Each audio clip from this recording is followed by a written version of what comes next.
avec la mise en place imminente d'un comité de pilotage chargé de proposer au président de la République des mesures pertinentes.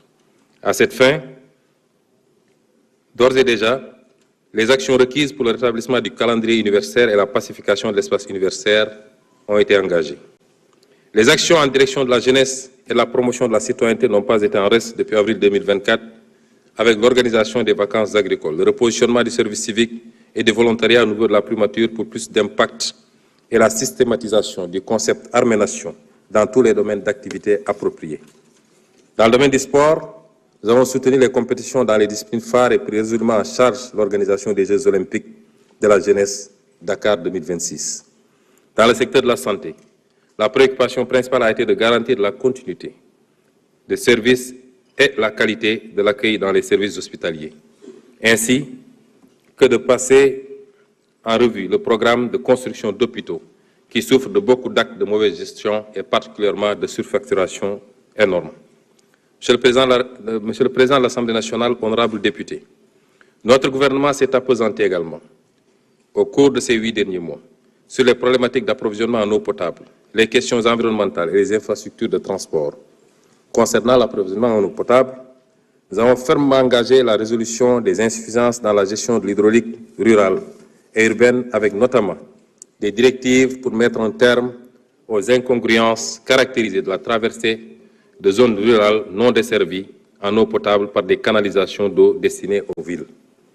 Dans le domaine de l'environnement, mon gouvernement a pris des mesures fortes avec la suspension jusqu'au 30 juin 2027 des activités minières autour de la rive gauche du fleuve de la Falémé sur un rayon de 500 mètres.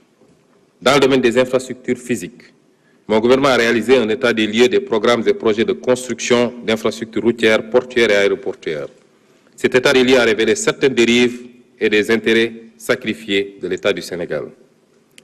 Monsieur le Président de l'Assemblée nationale, honorables députés, tous ces rappels m'ont paru utiles pour prendre la mesure des immenses défis déjà relevés par le gouvernement en si peu de temps, mais aussi les obstacles majeurs à franchir pour un Sénégal prospère.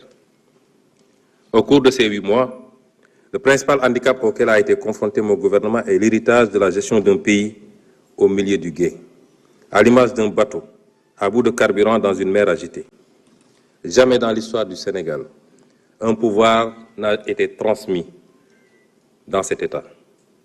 Il nous fallait à la fois déconstruire les mauvais choix, attelage et agencement, redresser les manquements et choix malencontreux et construire les fondations du nouveau projet. Ardue fut la tâche, ardue est toujours la tâche, ardue sera encore la tâche dans un contexte de fortes attentes de l'ensemble des agents économiques et des partenaires. Notre gouvernement a donc pris le pari de la transparence et de l'arbitrage entre les besoins multiformes et complexes. Nous avons ainsi procédé à l'appurement des arrêts de paiement sur les engagements de l'État autour des 3 précédentes campagnes agricoles, 73 milliards de francs CFA. Et sur les autres engagements de dette intérieure, nous avons soutenu les entreprises publiques en difficulté dans l'attente de leur restructuration. Dakar Demdik, Air Sénégal, La Poste, SAPCO, etc. Nous avons aussi soutenu la campagne de production agricole 2024 en intrant subvention de 120 milliards.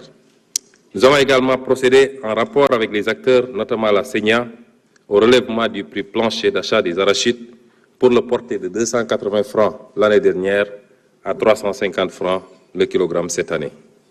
Monsieur le Président de l'Assemblée nationale, honorables députés, nous voilà à quelques encablures de la clôture de l'exercice budgétaire 2024, avec une loi de finances rectificative de vérité et de transparence, gage de notre engagement de dire toujours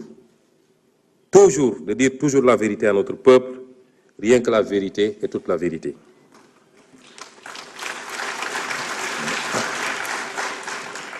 Nous n'avons pas pu tout faire, nous n'avons pas pu tout satisfaire tout un chacun malgré notre extrême conscience de l'impact sur les opérateurs économiques qui ont eu à contracter avec l'État avant l'arrivée au pouvoir de notre régime.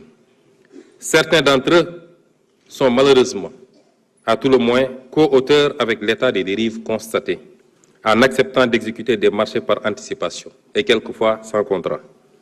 Nous évaluerons la situation de chacun et procéderons au paiement selon les moyens de l'État durant l'année 2025. Nous avons également lancé les audits fiscaux pour lutter contre la fraude fiscale et l'évitement fiscal. Cet exercice de construction, cet exercice de déconstruction, redressement et construction nécessite un dialogue social fécond. Dans ce cadre, sur les directives du président de la République, nous avons établi une situation de référence des revendications sociales que nous traiterons dès le début de l'année 2025, au travers de rencontres avec les organisations syndicales. Le maître mot sera un exercice de vérité et de responsabilité, en s'accordant sur ce qui est réaliste et supportable par l'État, de ce qui est hors de la portée des moyens publics, et donc à se surseoir jusqu'à meilleure fortune. Monsieur le Président de la République, Monsieur le Président de l'Assemblée nationale, ça fait longtemps que j'ai été absent de l'Assemblée, et ça fait chaque semaine je siège à...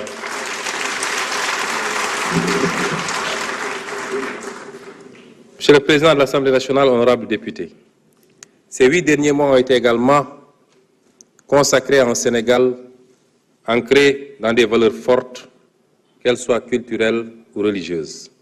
Dans le domaine de la culture, nous avons renforcé les acquis culturels et engagé des réflexions pour le renouveau culturel du pays. Nous avons également répondu à une vieille doléance des artistes en adoptant en octobre 2024 un décret sur la rémunération de la copie privée. Nous avons aussi préservé, en l'achetant, la bibliothèque de l'ancien président Léopold Sédar Senghor qui avait été mise aux enchères. Dans le domaine religieux, nous avons créé une direction des affaires religieuses et de l'insertion des diplômés en langue arabe. Nous avons également assuré le soutien habituel aux principales manifestations des confréries religieuses musulmanes et de l'Église catholique. Nous avons continué de magnifier la belle communion des différentes composantes religieuses de la nation dans la tolérance et le respect mutuel. Enfin, dans le domaine de la presse, mon gouvernement a procédé à la restructuration du secteur des médias avec le retour à l'orthodoxie en matière de déclaration d'activité et le respect des préconisations légales et réglementaires. Ces constats et ce bilan d'étape non exhaustif, j'ai essayé de vous en épargner puisqu'il était beaucoup plus long, nous amènent à constater l'exigence de poser des ruptures fortes. Des ruptures à poser, Monsieur le Président de l'Assemblée nationale, honorables députés. L'état des lieux dressé sur ce dossier est particulièrement grave. Notre ambition de mettre le Sénégal sur une nouvelle trajectoire n'est pas compatible avec ces méthodes du passé. Là-dessus, nous avons reçu du peuple sénégalais un mandat clair, la rupture. Un changement profond de paradigme dans les politiques publiques s'impose, aussi bien dans le contenu que dans la méthode. Dans ce cadre, notre gouvernement a opté pour 7 ruptures majeures, dont les premières applications se sont traduites depuis le mois d'avril 2024 par des avancées concrètes et des réalisations tangibles. La première rupture, c'est le retour de l'ambition. C'est le retour de l'ambition. Nous sommes capables de nous développer et nous le ferons par nous-mêmes. L'histoire sur les 2 derniers siècles ferait d'exemples de nations qui ont su, en une à 2 générations, passer de la pauvreté absolue au développement, ou du tiers au premier monde, pour citer l'ancien Premier ministre de Singapour, Lee Kuan Yew.